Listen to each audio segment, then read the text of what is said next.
Gabonaises, Gabonais, mes chers compatriotes, à la veille de ce jour sacré du 17 août, symbole de notre souveraineté, de notre unité et de notre destin commun, je m'adresse à vous, à ma qualité de premier président élu de la Ve République.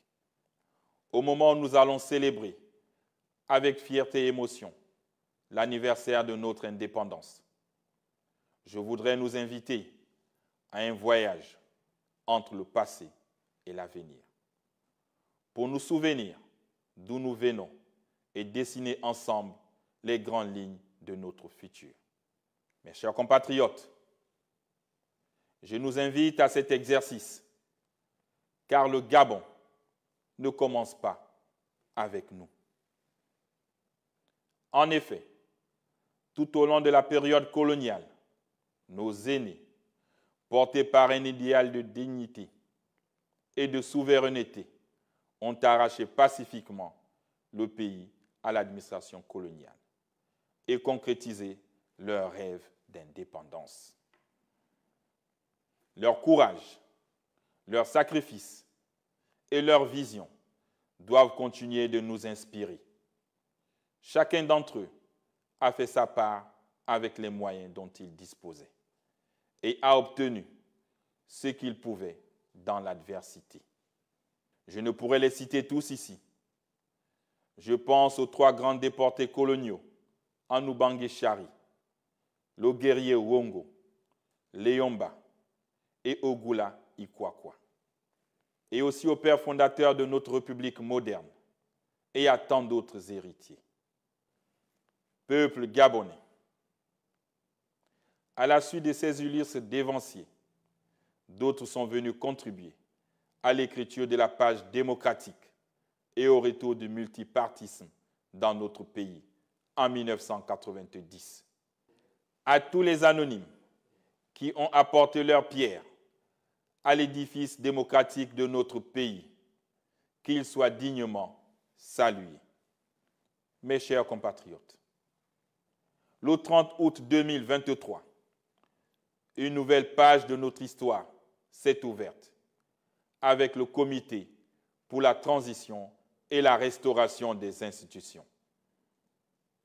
Elle nous a conduits vers une transition pacifique, inclusive et démocratique, inspirant le respect de la communauté internationale et qui nous a permis d'entrer dans la Ve République, qui constitue notre nouveau défi politique, économique et social.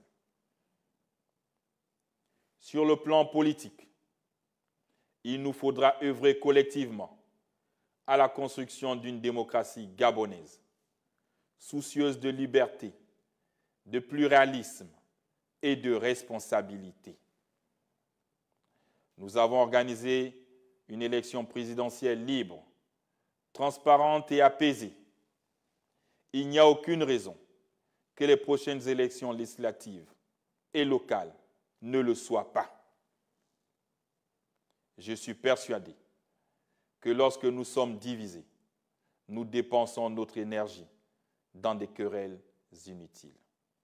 J'appelle donc tous les acteurs politiques au respect des principes de dignité humaine, de démocratie et d'état de droit, en laissant le peuple gabonais, seul souverain, choisir ses représentants en toute liberté et dans la paix, qui est notre plus grand héritage. Dans cette optique, certaines mauvaises habitudes doivent disparaître progressivement. La géopolitique, comme mode de gouvernance à laquelle nous avons été nourris, n'a pas porté les fruits escomptés. Cela doit prendre fin. Elle sera remplacée par la compétence. Ce nouveau concept indique que la compétence du citoyen primera dorénavant sur ses origines ethno-régionalistes. Quand viendra l'heure de choisir, l'homme ou la femme à la place qu'il faut. J'exhorte l'élite politique et administrative de notre pays a adopté ce concept en le pratiquant pour l'intérêt supérieur de la nation.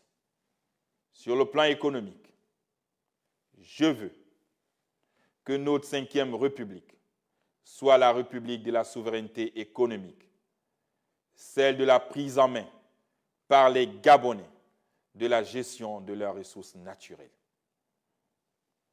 Et nous avons commencé à travailler dans ce sens. L'heure est arrivée à la construction d'une économie plus forte et plus prospère au bénéfice des Gabonais. Pour ce faire, nous devons viser un taux de croissance de 10%. Cela impose discipline, ardeur au travail, probité, cohésion et méthode à ceux qui nous accompagnent dans l'exploitation de nos nombreuses ressources naturelles. Sachez que le Gabon est plus que jamais une terre d'opportunités où chacun peut récolter les fruits de ses investissements, mais à une condition fondamentale, celle du partage de production. Gagnant-gagnant, créateur d'emplois et de richesses. Sur le plan social, chacun peut reconnaître que beaucoup a été fait pendant la transition. Nous avons réglé de nombreuses dettes sociales.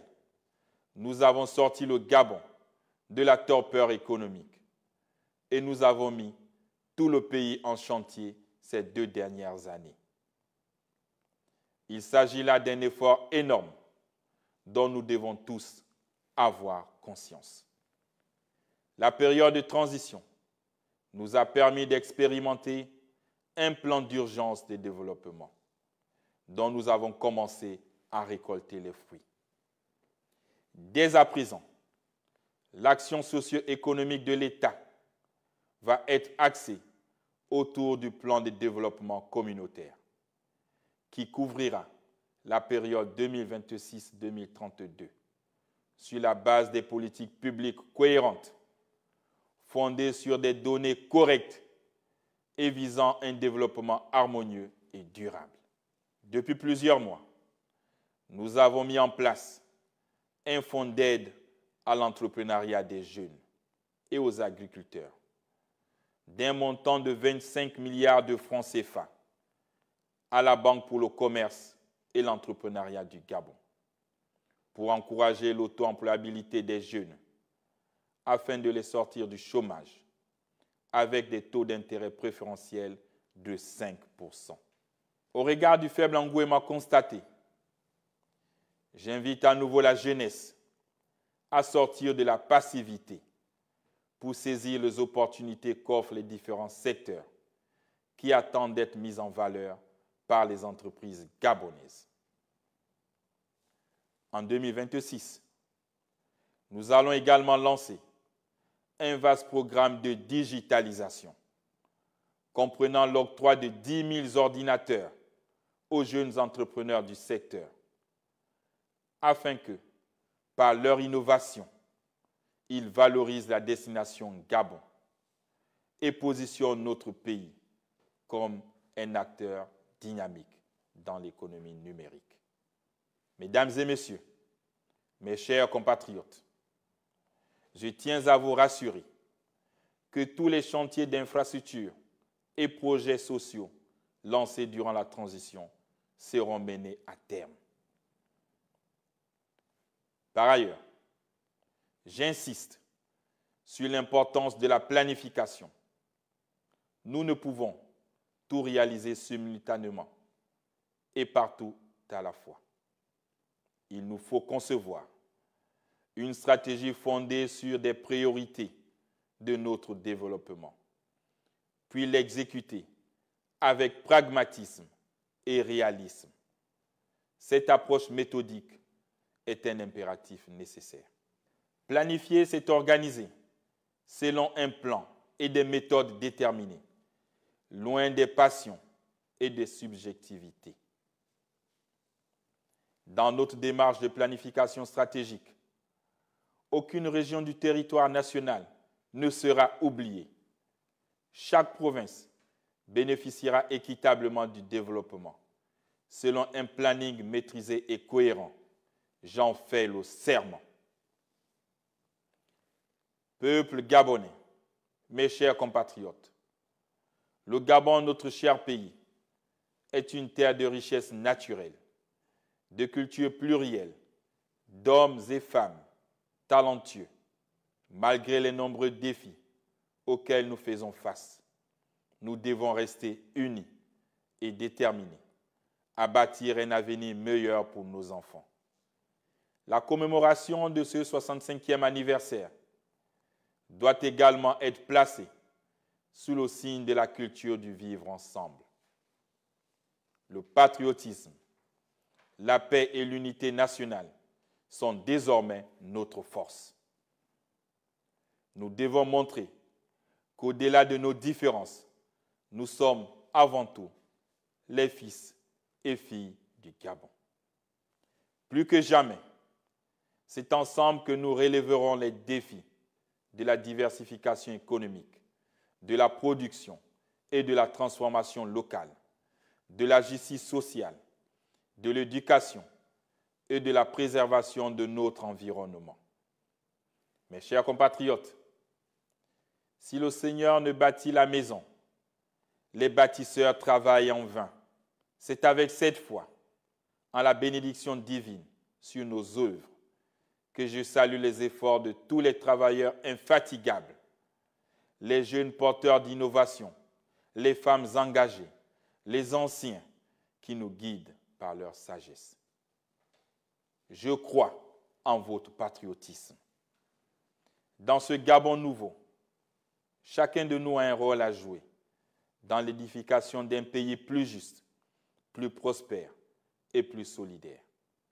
Sans ignorer le passé, tournons-nous vers l'avenir avec confiance, détermination et ambition.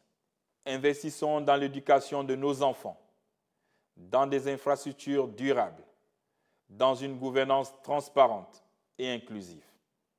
Gabonaises, Gabonais, mes chers compatriotes, célébrons notre indépendance en réaffirmant notre attachement à la patrie. Vive le Gabon! Vive la Ve République! Que Dieu et les mains de nos ancêtres nous guident, nous assistent et nous préservent. Je vous remercie.